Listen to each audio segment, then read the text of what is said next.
देवाचे जे वचन आहे त्या देवाच्या वचनाकडे आपण जाणार आहोत आणि आज आपण फिलिप्पिकराचं जे पत्र आहे, फिलिप्पिकराचं पत्र दुसरा अध्याय आणि त्याचं जे 5 वचन आहेत ते आपण यावेळेला वाचणार आहोत आणि ह्या वचनामध्ये आपण एक स्वभाव जो येशूमध्ये होता, त्या स्वभावामध्ये प्रामुख्याने आपण कशा प्रकारे वाढू शकतो हे आज आपण काय करणार आहोत, शिकणार आहोत. आणि कोणीतरी हे वचन वाचण्यासाठी मला मदत करा.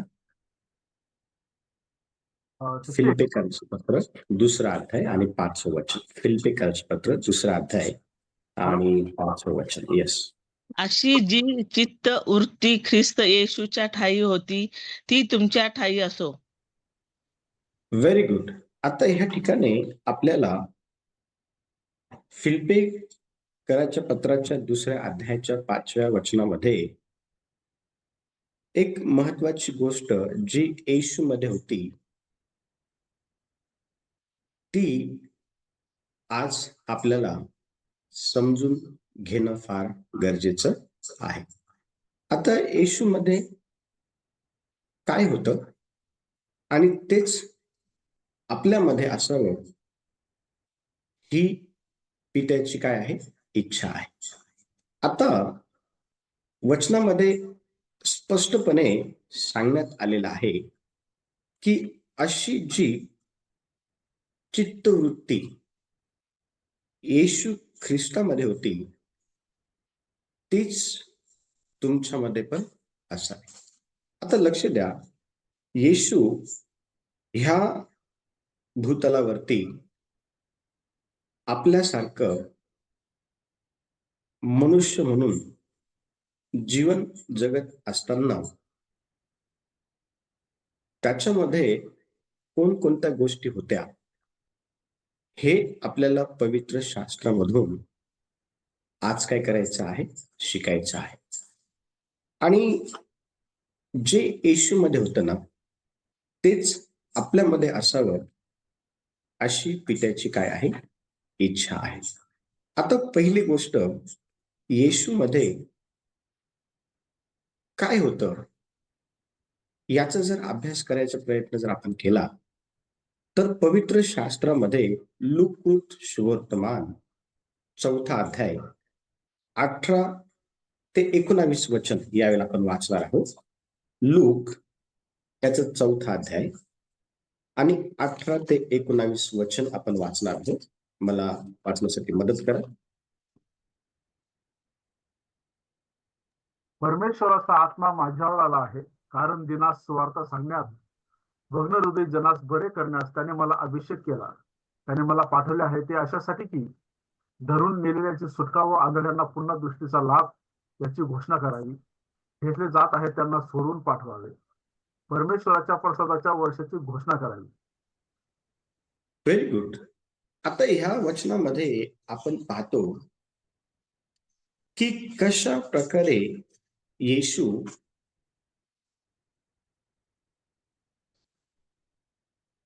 ह्या वचनामध्ये आपण पाहतो की कशा प्रकारे येशूने गरीब आणि समाजातील जे तिरस्कृत लोक आहेत, गरीब व समाजातील जे काय आहेत तिरस्कृत लोक आहेत, त्या लोकांसोबत येशूने काय केलेलं आहे, वेळ घालवलेला आहे. लक्ष द्या, त्या लोकांसोबत येशूने काय केलेलं आहे, आपला जो वेळ आहे तो घालवलेला आहे. आणि हे आपल्याला ह्या वचनातून स्पष्टपणे समजण्याकरता मदत होतं.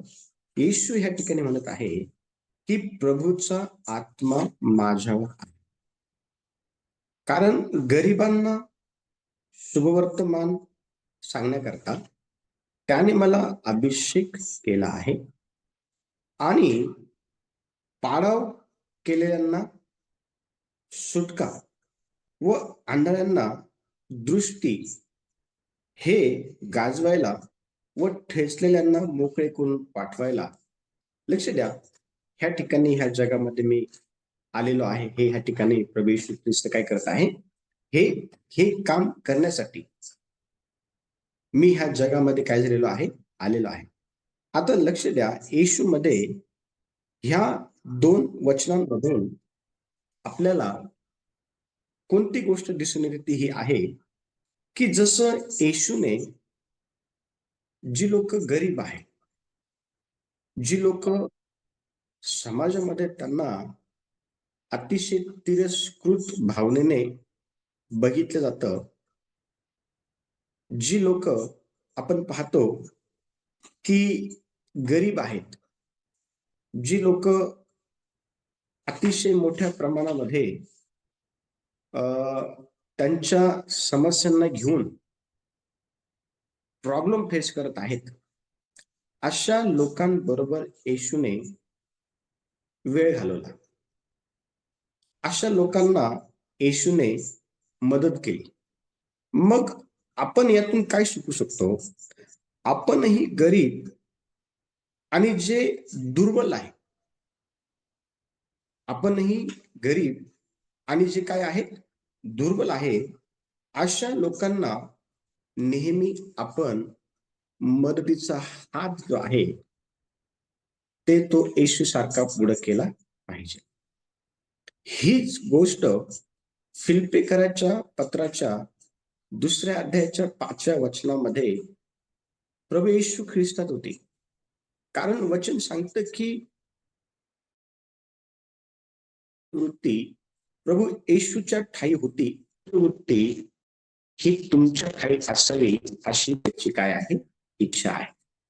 आता चित्तवृत्ती ही येशूमध्ये काय होती, हे ह्या लुकास वर्तमान पुस्तकाच्या 4थ्या अध्यायाच्या 18 ते 19 वचनातून दिसून येते की त्याने गरीब व जे दुर्बल आहे, जे समाजाच्या दृष्टीने तिरस्कृत केलेली लोक आहेत, अशा लोकांना येशूने काय केलं माहिती का, मदतीचा हात दिला. मग आपण देखील ह्या जगामध्ये राहत असताना अशी लोक आपल्या निदर्शनामध्ये नेहमी येत असतात.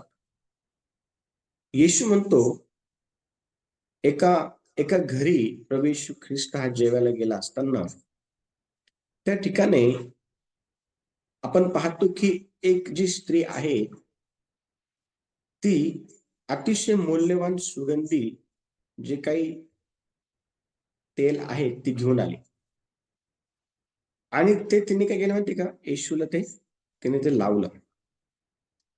आणि एक शिष्य जो आहे, तो शिष्य म्हणाला की इतक्या महागड्या तेलाचं अशा प्रकारे नाश करण्यापेक्षा हे तेल जर बाजारामध्ये नेऊन विकलं असतं तर त्याचे खूप पैसे आले असते आणि हे पैसे गोरगरिबांना देता आले असते. मग त्यावेळेला प्रभू येशू ख्रिस्त आपल्याला एक स्टेटमेंट करताना दिसून येतं, ते हे की गरीब नेहमी तुमच्या जवळ आहे. गरीब नेहमी तुमच्या जवळ आहे. मी नाही, लक्ष द्या, मी नाही असं त्या ठिकाणी लिहिलेलं आपल्याला आढळत नाही, पण येशूला हे सांगायचं आहे की गरीब नेहमी तुमच्या जवळ आहे आणि ते तुमच्या जवळ एका विशिष्ट उद्देशाने ठेवण्यात आलेला आहे. आणि तो उद्देश आपल्याला ह्या वचनातून पाहायला भेटतो की आपण जे गरीब आहे, जे दुबळे आहेत, जे समाजाच्या दृष्टीने तिरस्कृत आहेत, अशा लोकांना मदतीचा हात जो आहे तो आपण द्यायला हवा. आणि हीच अपेक्षा परमेश्वर देव हा आपल्याकडनं करत आहे. हीच अपेक्षा परमेश्वर देवाने त्याचा पुत्र प्रभू येशू ख्रिस्त याच्याकडनं तो ह्या जगामध्ये मानव देत असताना केलेला आहे. लक्ष द्या, आता येशू नाही, आता आपण आहोत. तर आता देवाच्या ज्या काही इच्छा आहे, ज्या काही अपेक्षा आहे, आकांक्षा आहे, त्या आपल्याकडून आहे. आणि म्हणून पहिली गोष्ट, आपण आपल्या जीवनामध्ये जे गरीब आहेत अशा लोकांना मदतीचा हात जो आहे तो दिला पाहिजे. दुसरा जो स्वभाव आहे जो येशू मध्ये होता, तो कोणता होता माहितीये का, तो होता सहनशीलता. लक्ष द्या, दुसरा जो स्वभाव आहे येशू मधला तो होता सहनशीलता. आता कशा प्रकारे येशू मध्ये आपल्याला सहनशीलता दिसून येते तर वचन आपण वाचणार आहोत 1 पेत्र 2 अध्याय आणि त्याचं 23 वचन आपण वाचूया. 1 पेत्र 2 अध्याय आणि त्याचं जे 23 वचन आहे ते यावेळेला आपण वाचू. त्याची निंदा होत असता त्याने उलट निंदा केली नाही, दुःख भोगत असता त्याने धमकावले नाही, तर यथार्थ न्याय करणाऱ्याकडे स्वतःला सोपवून दिले.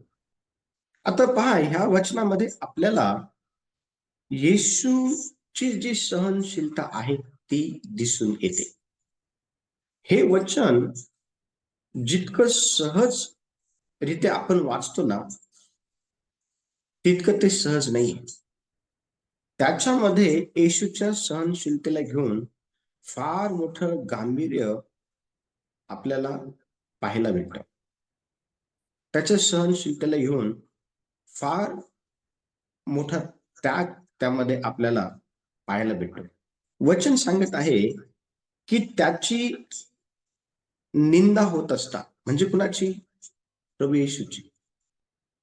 प्रभू येशू हा वधस्तंभावरती असताना अनेक लोकांनी त्याची निंदा केली. लोक म्हटलं त्याने स्वतःला वाचवावं. लक्ष द्या, अनेकांनी त्याची काय केली माहिती का? अनेकांनी त्याची निंदा केली, वेगवेगळ्या प्रकारची निंदा केली. बघा, वचनामध्ये आपण वाचतो की त्याची निंदा होत असता त्याने उलट निंदा केली नाही. त्याने उलट जे आहे ना ती निंदा केली नाही. आणि दुःख भोगत असता त्याने धमकावले नाही, तर यथार्थ न्याय करणाऱ्याकडे सोपवून दिलेला. आता ह्या वचनातून आपल्याला हे समजून येतं की येशूने सहन केलं. आणि वचनात म्हटलेलं आहे की त्याने आपल्या स्वतःला न्यायकर्त्याकडे काय केलं माहिती का? सुपूर्त करून दिलं, सोपवून दिलं. आणि पहा, येशूने लोकांच्या अपमानास आणि आरोपांना त्यांनी सहन केलं. ज्या वेळेला लोक आपला अपमान करतात, ज्या वेळेला लोक आपल्यावरती चुकीचे आरोप ठेवतात, त्यावेळेला आपण सहनशील असतो का? त्यावेळेला आपण लोकांनी जसा आपला अपमान केला किंवा लोकांनी जसं आपल्यावरती आरोप ठेवले, काय त्याच प्रकारचे आरोप आपण लोकांवर ठेवतो की त्याच प्रकारचा अपमान हा आपण लोकांचा करत असतो? येशूची निंदा करण्यात आली, पण त्यांनी पलटून लोकांची, जे त्याची निंदा करतात ना, त्याची त्यांनी निंदा केली नाही. येशूचा अपमान करण्यात आला, पण त्याने त्याचा अपमान करणाऱ्या लोकांचा अपमान केला नाही. आणि लक्ष द्या, त्रासदायक परिस्थितीमध्ये सहनशील राहावं आणि परमेश्वरावरती विसंबून राहावं, या पलीकडं त्याने दुसरं काहीच केलं नाही. त्रासदायक परिस्थितीमध्ये त्याने सहन केलं. जर आपल्याला त्याच्या सहनशीलते संदर्भात आणखीन खोल जर शिकण्याची जर इच्छा, उत्कंठ असेल, तर आपण यशायाचं जे पुस्तक आहे ना, 53वा अध्याय, तो वाचणं गरजेचं आहे. त्यातून आपल्याला समजेल की खऱ्या अर्थाने कोणत्या प्रकारच्या त्रासातून येशूला जे आहे सहन करत जावं लागलं. लक्ष द्या, देवाची इच्छा ही आहे की आपल्यामध्ये सहनशीलता ही असली पाहिजे. आणि सहनशीलता ही प्रामुख्याने काय करते माहितीये का? जी आपल्यामध्ये असते ती आपल्याला आपला अपमान सहन करण्याकरता आणि जी लोक आपल्यावरती खोटे आरोप ठेवत असतात ते सहन करण्याकरता मदत करत असते. येशूला सहनशीलतेने तशाच प्रकारे मदत केली आणि हीच सहनशीलता आपल्यामध्ये असावी अशी देवाची इच्छा आहे. त्रासदायक परिस्थितीमध्ये ज्यावेळेस लोक आपल्याला त्रास देतात, ज्यावेळेस लोक आपल्याला अपमानास्पद वागणूक देतात, ज्यावेळेस लोक आपली निंदा करतात, ज्या वेळेला लोक आपल्यावरती खोटे आरोप ठेवतात, त्यावेळेला आपण फक्त दोन गोष्टी करणं गरजेचे आहे. पहिली गोष्ट, आपण त्यांचं सहन करावं आणि दुसरी गोष्ट, आपण परमेश्वरावरती अवलंबून राहावं. कारण या पलीकडं दुसऱ्या कोणत्याच गोष्टी प्रभू येशू ख्रिस्ताने केल्या नाही. तो करू शकला असता कारण तो देव होता, पण त्याने एक परिपक्व जीवनाचा कित्ता हा आपल्या समोर याकरता ठेवला की येशू आता ह्या जगात नसताना आपण त्या प्रकारचं परिपक्व जीवन जगून परमेश्वर पित्याच्या ज्या काही इच्छा आहेत त्या पूर्ण कराव्या आणि ह्या दिवसांमध्ये आपल्याला तसं करता यावं म्हणून आपण परमेश्वर देवाकडं बघणं फार गरजेचं आहे. दुसरी जी गोष्ट आहे, तिसरी जी गोष्ट आहे ती आहे आपल्यामध्ये येशू ख्रिस्तामध्ये जशी लोकांवर करुणा करण्याची ना चित्तवृत्ती होती, प्रभू येशू ख्रिस्तामध्ये जशी लोकांवर ना करुणा करण्याचा स्वभाव येशूमध्ये होता, तसा आपल्यामध्ये असणं देखील गरजेचं आहे. आणि येशूने कशा प्रकारे लोकांवरती करुणा केली, कशा प्रकारे येशूने लोकांवरती दया केली, हे जर आपल्याला समजून घ्यायचं असेल तर आपल्याला मत्तयाचं पुस्तक 14वा अध्याय आणि त्याचं जे 14वं वचन आहे ते आपण यावेळेला वाचणार आहोत. आणि ह्या वचनामध्ये येशूने कशा प्रकारे लोकांवरती दया केलेली आहे ते आपण समजून घेणार आहोत. मत्तयाचं पुस्तक 14वा अध्याय आणि 14वं वचन आपण वाचणार आहोत. मग येशूने बाहेर येऊन मोठा लोक समुदाय पाहिला, तेव्हा त्याला कडवळा आला व त्याच्यातील दुखणेकरांना त्याने बरे केले. आता पहा, ह्या ठिकाणी आपण पाहतो की येशूने मोठा लोक समुदाय पाहिला आणि ह्या लोक समुदायाचा येशूला कळवळा आला. ह्या लोक समुदायाचा येशूला काय आलेला आहे? कळवळा आलेला आहे. आणि लक्ष द्या, ह्या कळवळ्याने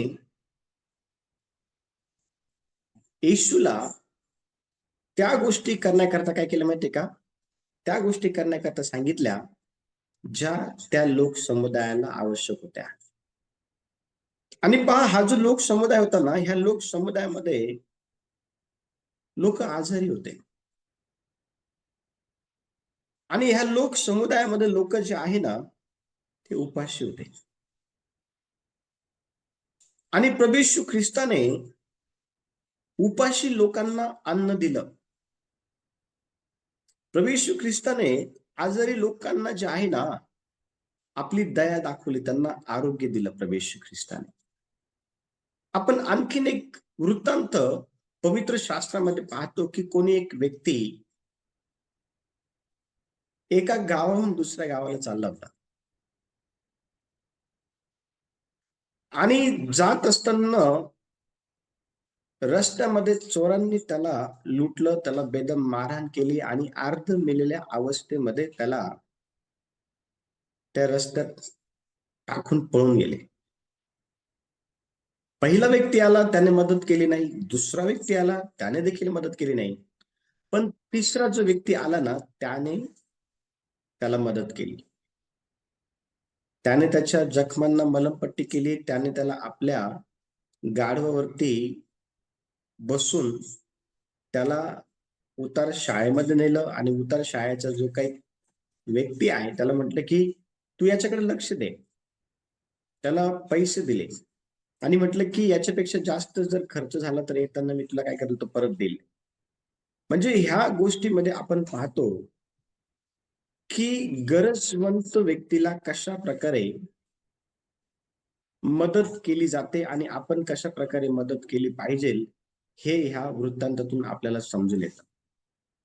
प्रभू येशूने त्याच्या जीवनातून लोकांना करुणा दाखवण्यासंदर्भात अनेक काय केले माहिती का, अनेक गोष्टी त्याने प्रॅक्टिकल करून दाखवलेल्या आहेत. त्याने गरजूंसाठी आपली जी करुणा आहे ना ती दाखवली, आपली जी दया आहे ना ती दाखवली. त्याने त्या ठिकाणी 5,000 लोकांना अन्न खाऊ घातलं.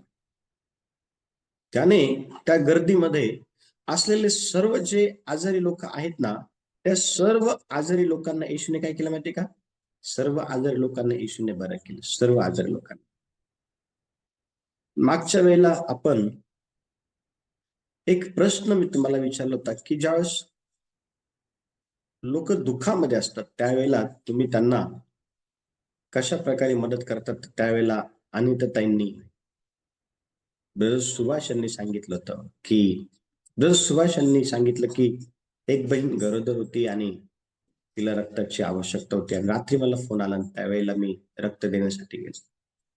म्हणजे देवाची इच्छा काय आहे ती समजून घेऊन त्याप्रमाणे आपण एकमेकांवरती दया करणं, एकमेकांवरती करुणा करणं हे फार गरजेचं आहे.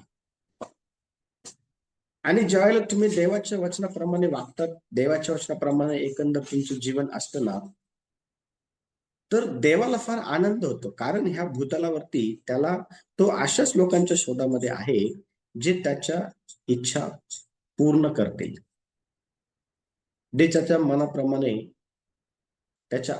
मनाप्रमाणे वागतील. अशाच लोकांच्या शोधामध्ये येशू आहे.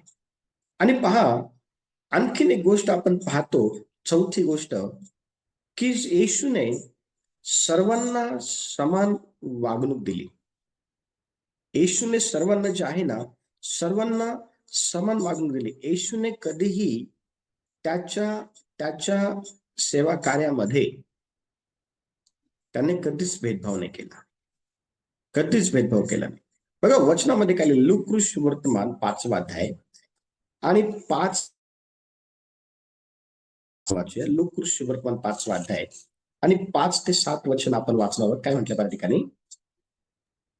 सिमोनाने त्याला उत्तर दिले, गुरुजी, आम्ही सारी रात्र कष्ट करून काही धरले नाही, तरी आपल्या माफ संघ करा, एक 2 मिनिटं. 19 अध्याय काढा.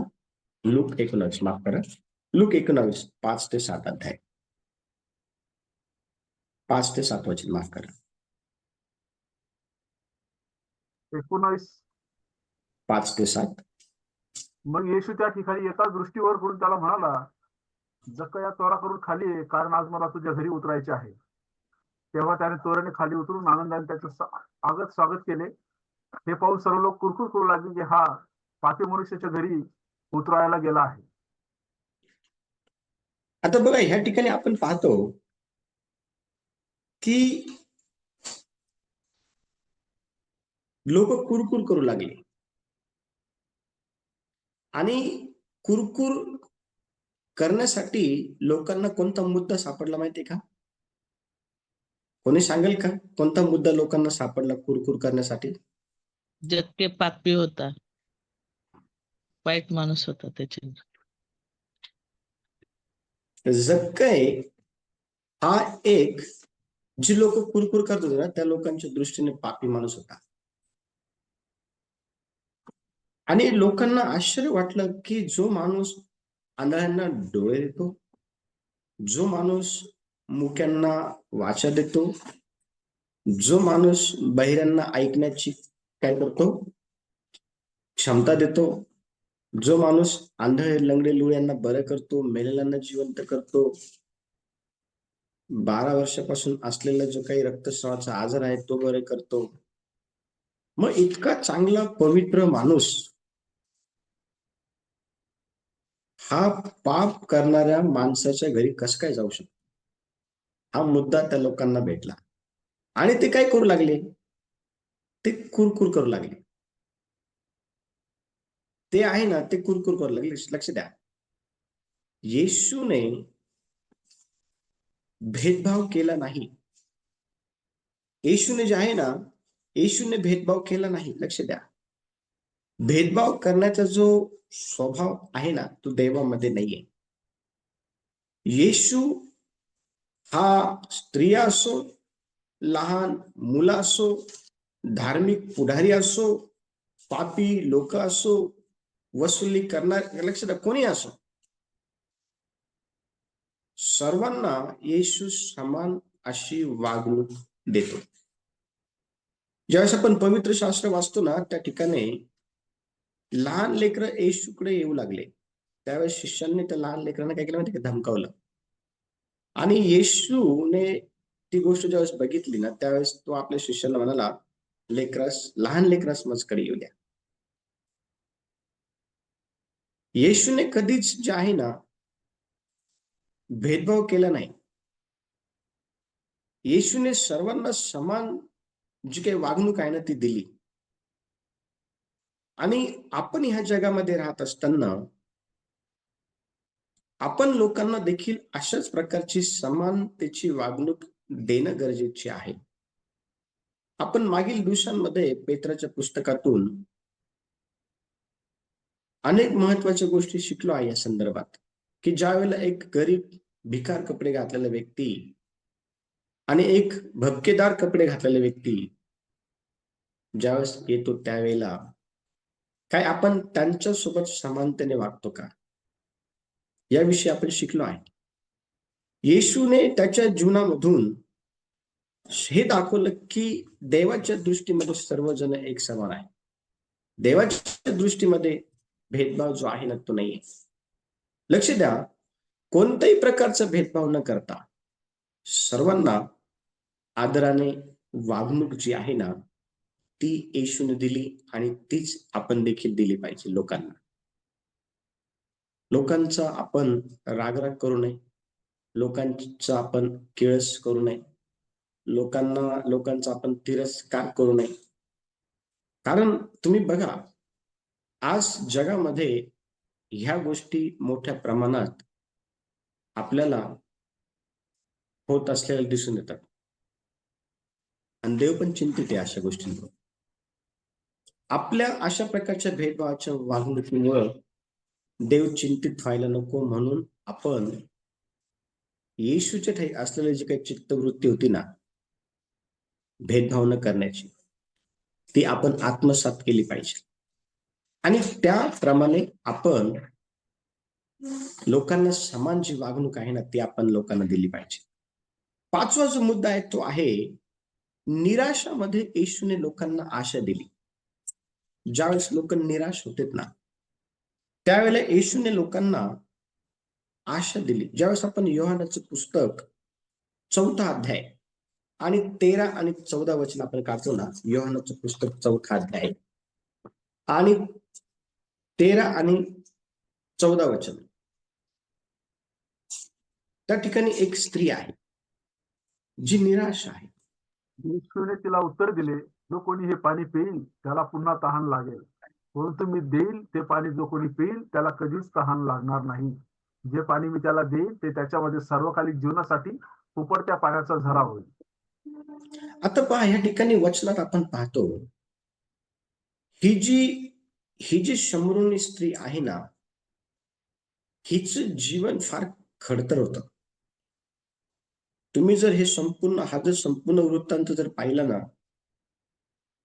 ह्या वृत्तांतामध्ये तिच्या जीवनाची एकंदर सर्व माहिती तर त्या ठिकाणी नाही, पण ज्यावेळेस तुम्ही वाचाल त्यावेळेला तिचं जीवन कसं होतं हे समजण्यात तुम्हाला मदत होईल. हिच्या जीवनामध्ये निराशा होती आणि ही दुपारच्या वेळेला पाणी भरण्यासाठी आलेली होती. त्या ठिकाणी दुपारच्या वेळेला ही त्या ठिकाणी पाणी भरण्यासाठी आलेली होती. आणि लक्ष द्या, मला तुम्हाला हे सांगायचं आहे की ही तिच्या जीवनामध्ये फार निराश होती. निराश, आशा तिच्या जीवनामध्ये नव्हती.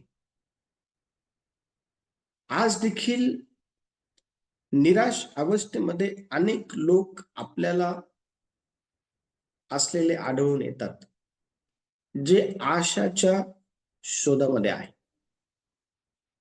आणि असे लोक ज्यावेळेला आपल्याला दिसतात ना, त्यावेळेला अशा लोकांना आपण त्यांच्या निराशेमध्ये प्रोत्साहन देऊन त्यांना बाहेर काढणं फार गरजेचं आहे. येशूने तेच केलं. येशूने ही जी शंभरोनी स्त्री आहे ना, लक्ष द्या, तिला जीवनाचं जे पाणी आहे ना, ते तिला दिलं आणि तिचं जे आयुष्य आहे ना, त्या आयुष्यामध्ये त्याने बदल घडवून आणला. ह्या एका स्त्रीने संपूर्ण गावातील लोकांना सांगितलं. ह्या एका स्त्रीमुळे संपूर्ण गाव जे आहे ना, ते येशूला ओळखू लागलं.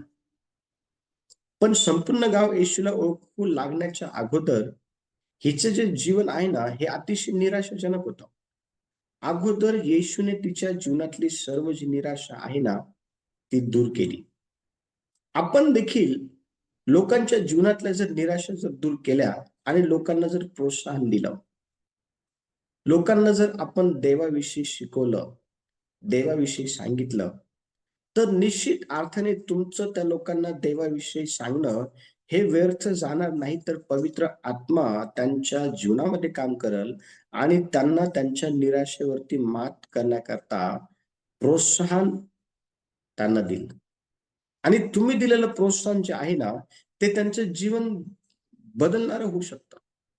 आणि म्हणून जी लोक निराशेमध्ये आहे ना, त्या निराशेत असणाऱ्या लोकांना नेहमी प्रोत्साहन देणारं व्यक्ती तुम्ही बनलं पाहिजे. कारण येशू प्रोत्साहन देणारा होता.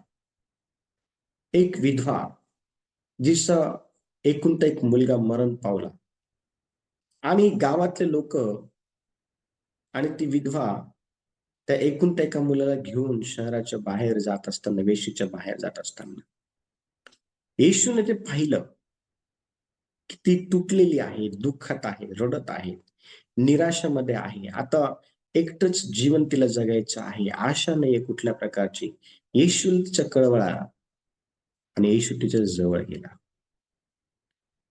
आणि येशूने त्या बाईचं सांत्वन केलं, तिला धीर दिला. बाई, रडू नको. जे खांदेकरी होते ना, त्यांना म्हटलं थांबा. आणि लक्ष द्या, येशूने त्या मेलेल्या इस्माला जिवंत केलं आणि त्याच्या हवाले केलं. याईर जो आहे ना, याईर, तो पण निराश झाला होता. निराश झाला होता याईर. याईराची 12 वर्षाची जी मुलगी आहे ना, ती आजारामुळे मरणाला टेकली होती. आणि याईर निराश अवस्थेत येशूकडे आला आणि म्हटला की गुरुजी, येशूला त्याची निराशा कळाली. येशूला त्याच्या जीवनातला जो काही प्रॉब्लेम होतो येशूला कळाला. येशू म्हणाला, काळजी करू नको, चल आपण तुझ्या घरी जाऊ. आणि येशू ज्यावेळेस त्याच्या घरी जात असताना त्याच्या घरून निरोप आला की गुरुजींना आता त्रास देऊ नको, तुझी मुलगी मरण पावली आहे. तुटला एक बाप. येशू म्हणाला, धीर धर. आणि येशू गेला, त्या घरी गेला, त्याच्या घरी गेला. आणि येशूने त्याच्या 12 वर्षाच्या मुलीला जिवंत केलं. तुमच्याकडनं होईल तेवढा प्रयत्न करा लोकांना त्यांच्या निराशेतून बाहेर काढण्याचा. तुमच्याकडनं होईल तेवढा प्रयत्न करत राहा लोकांना नेहमीही त्यांच्या जीवनामध्ये प्रोत्साहन देण्याचा. करत राहा प्रयत्न. लोकांना काढत राहा त्यांच्या निराशेमधून बाहेर. निराशा ह्या लोकांच्या जीवनामध्ये अनेक मोठमोठ्या प्रमाणामध्ये आहेत. निराशाने लोकांचं जीवन उद्ध्वस्त करून टाकलेलं आहे, त्यांच्या जीवनाची दुर्दशा करून टाकलेली. आणि शैतानाचं ते एक शस्त्र आहे. लक्ष द्या, आपण लोकांना प्रोत्साहन देऊन त्यांच्या निराशेतून बाहेर काढू शकतो. आणि हेच तर येशूने केलं आणि हेच तर आपल्याला करायचं आहे. हेच आपल्याला करायचं आहे. लक्ष द्या, आपल्यामध्ये येशू सारखी लोकांना निराशामध्ये आशा देण्याचा स्वभाव असला पाहिजे. येशू सारखा. 6वा जो मुद्दा आहे ना, तो आहे त्याने सर्व काळ, येशूने सर्व काळ सत्याचीच घोषणा केली. म्हणजे तो त्याच्या जीवनामध्ये लोकांसोबत खरंच बोलत राहिला. तो कधीच खोटं बोलला नाही. कधीच तो खोटं बोलला नाही. तो नेहमी लोकांसोबत खरं बोलत राहिला. आणि लक्ष द्या, ज्यावेळेस आपण योहानाचं पुस्तक 18वा अध्याय आणि त्याचं 37 वचन वाचतो ना, योहानाचं पुस्तक 18वा अध्याय आणि त्याचं 37 वचन, योहान 18 अध्याय आणि वचन 37. यावरून पिलात त्याला म्हणाला, तर तू राजा आहेस काय? येशूने उत्तर दिले, मी राजा आहे असे आपण म्हणता. मी यासाठी जन्मलो आहे व यासाठी जगात आलो आहे की मी सत्याविषयी साक्ष द्यावी. जो कोणी सत्याचा आहे तो माझी वाणी ऐकतो. आता बघा, ह्या ठिकाणी आपण पाहतो की येशू जो आहे ना, येशू खरं बोलत आहे. येशूला पिलाताने प्रश्न केला आणि त्या प्रश्नाला येशू उत्तर देत असताना येशू त्या ठिकाणी म्हणत आहे, बघा, येशू त्या ठिकाणी अतिशय स्पष्टपणे आपल्याला एक महत्वाची गोष्ट पिलातासोबत बोलताना दिसून येत आहे. ती ही, ह्यावरून पिलात त्याला म्हणाला, तू राजा आहेस काय? येशूने उत्तर दिलं, मी राजा आहे असे आपण म्हणता. मी ह्यासाठी जन्मलो आहे व ह्यासाठी जगात आलो आहे की मी सत्याविषयी बोलावा. जो कोणी सत्याचा आहे तो माझी वाणी काय करतो? ऐकतो. लक्ष द्या, जे खरं आहे ना ते बोलत चला. कारण लोक आता लिटरली फार म्हणजे काय म्हणता, खोटं ऐकून ऐकून ऐकून ऐकून लोक त्रस्त झाले एकदम. लोकांना आता अशा लोकांची गरज आहे जे नेहमी खरं बोलतात, जे नेहमी काय करतात? खरं बोलतात. अशा लोकांची गरज आहे. येशू हा खरं बोलणारा होता. येशूने, लक्ष द्या, शत्रूंसमोरही तो खोटं नाही बोलला. त्याने तडजोड केली नाही. तडजोड नाही केली त्याने. शत्रूंसमोर पण तो खरंच बोलला. त्याने त्याने तडजोड करून स्वतःच्या जीवाला वाचवण्याची त्या ठिकाणी प्रयत्न नाही केला स्वतः जीवन वाचवण्याचा. नाही, येशू बोलला त्या ठिकाणी, सत्य बोलला.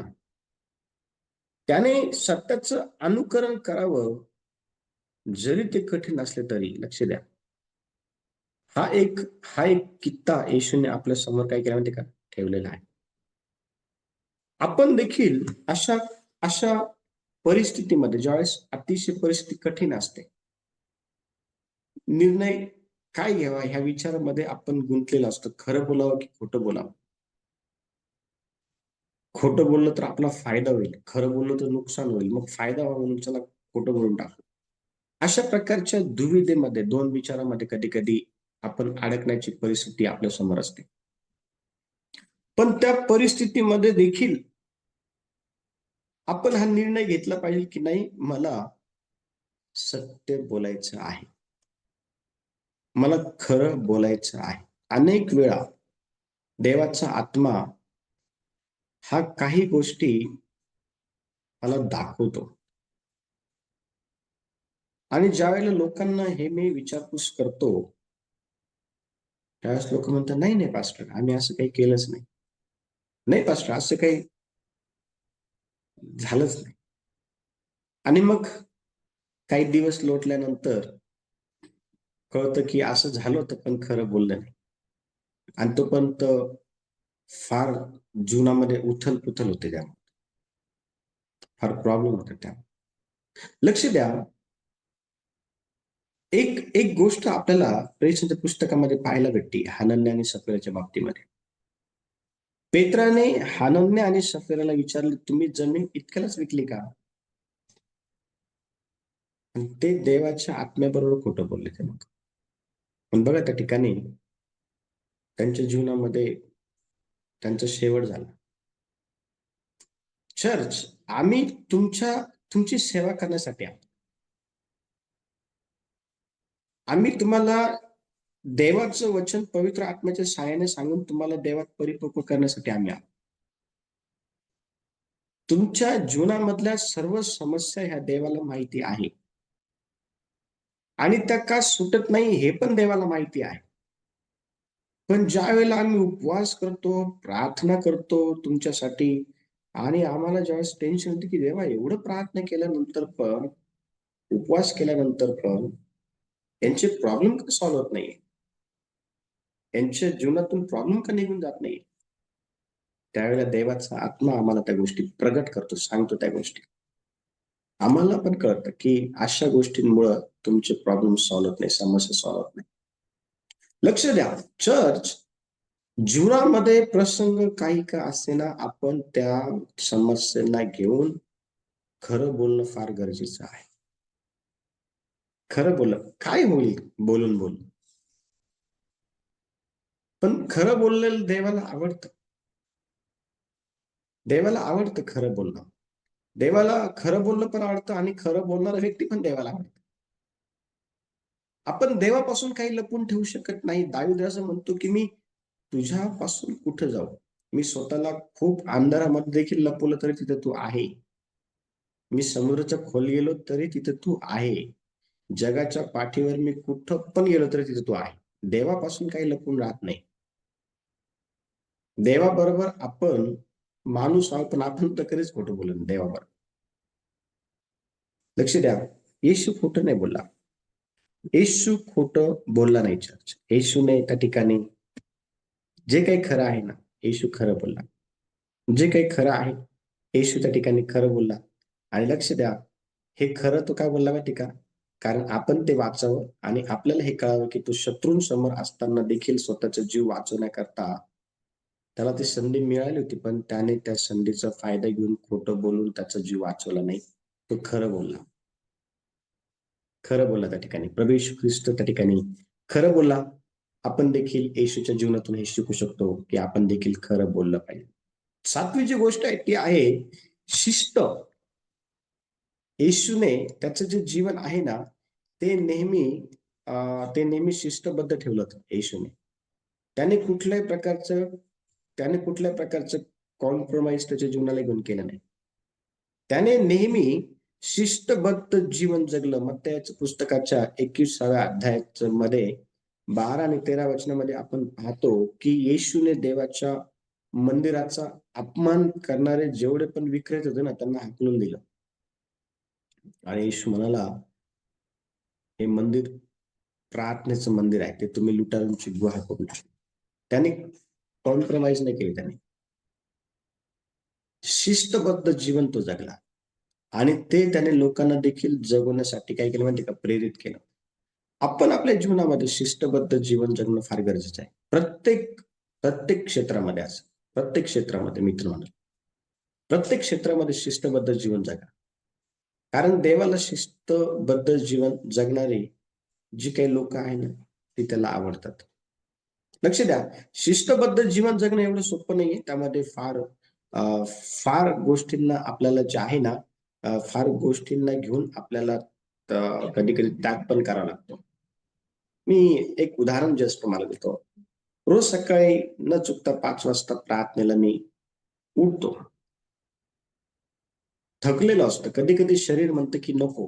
डोळे जड पडलेले असतात झोपेमुळं. कधी-कधी विचार येतो की जाऊ दे आपण अ, दुपारी ज्यावेळेस वेळ भेटेल त्यावेळेला प्रार्थना करू, त्यावेळेला बायबल वाचू. कधी-कधी मन म्हणतं, कधी-कधी नाही, नेहमीच म्हणतं. पण एक शिस्त लावून घेणं फार गरजेचं आहे आध्यात्मिकरित्या. शिस्तबद्ध जीवन जगणं फार गरजेचं आहे. समर्पित जीवन जगणं फार गरजेचं आहे. संकटामध्ये शांतता जी आहे ना, राखणं फार गरजेचं आहे. निश्चित अर्थाने देव आपल्या गोष्टी करण्याकरता आपल्याला जे आहे ना, ते मदत करेल. लक्ष द्या. निश्चित अर्थाने देव ह्या गोष्टी करण्याकरता आपल्याला मदत करेल. आणि म्हणून जी काही चित्तवृत्ती येशू ख्रिस्ताच्या ठायी होती ना, ती आपल्या ठायी असावी म्हणून आपण नेहमी प्रयत्नशील असणं देवाच्या इच्छा पूर्ण करण्याकरता गरजेचं आहे. तेव्हा या वचनाद्वारे सर्वांना आशीर्वाद देऊ.